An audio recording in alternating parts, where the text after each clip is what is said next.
to God. Not every revelation of wisdom or teaching is necessarily divine. But God's revelation is located in the person of Jesus Christ. And again, this is where you are far removed from the testimony. The difference is you're saying only.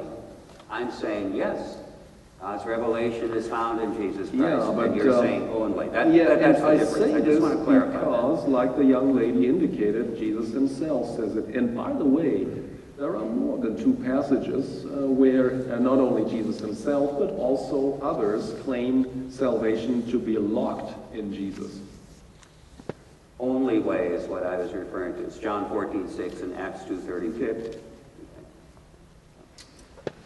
So at this point, we would like to give the 2 speakers... Ending with numbers. Yes. We'd like to give the 2 speakers ample time to make their closing remarks. Dr. Borg, you spoke second, so if you would mind starting us off.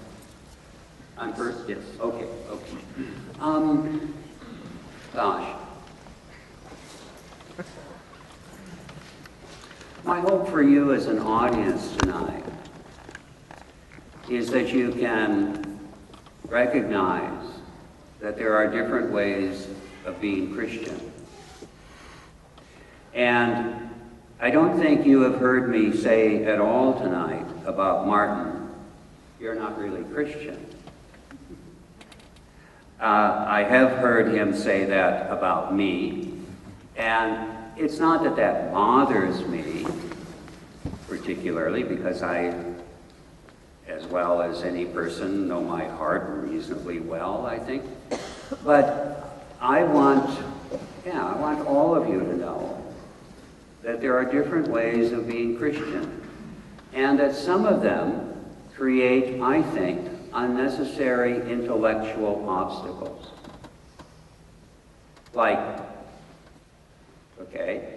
I think among the unnecessary intellectual obstacles that Martin's way of being Christian create is, for example, the notion that death is not natural, or that there was no death until there was sin.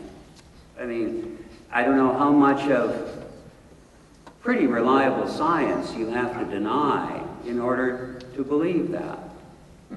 And I also think it's an intellectual obstacle to say that God has chosen to be known in only one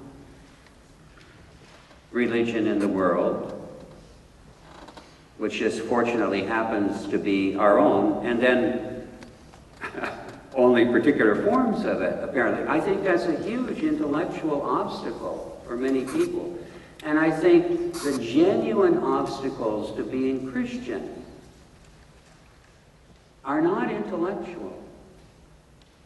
I think the genuine obstacles to being Christian are, and you've talked about some of this, are intrinsic self-centeredness that we all get from growing up to varying degrees. Our fearfulness about our own well-being. I mean, there are all kinds of genuine obstacles to being Christian.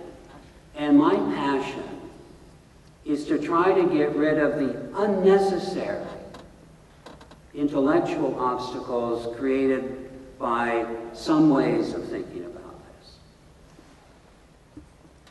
this.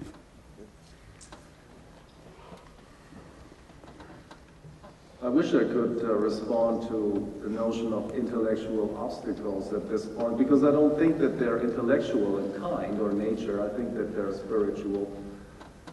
But I wish to say, in closing, that Christianity is not a new spirituality or an ethic.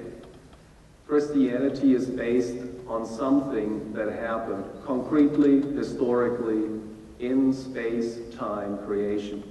That is the death and the resurrection of Christ, who is now seated at the right hand of God. And if one claims that these things are dispensable or can be taken as merely metaphorical and not historical events, then you are operating outside of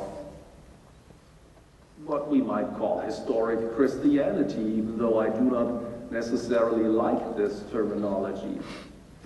And I wish to add to this that if I said that you are not a Christian, I will apologize for this. This is ultimately God's judgment. I do, however, and I think that you would agree with that, have every right to say that your faith operates outside of the traditional historic faith of Christianity. You call it progressive. There may be other ways of defining it, but it is not the historic faith of the apostles, it is not the faith of Jesus Christ, and it is not the faith of much of Christendom throughout history. Thank you. I won't respond to that except to say that's another conversation. Yeah, it is. Ladies and gentlemen, Dr. Marcus Borg, Dr. Martin.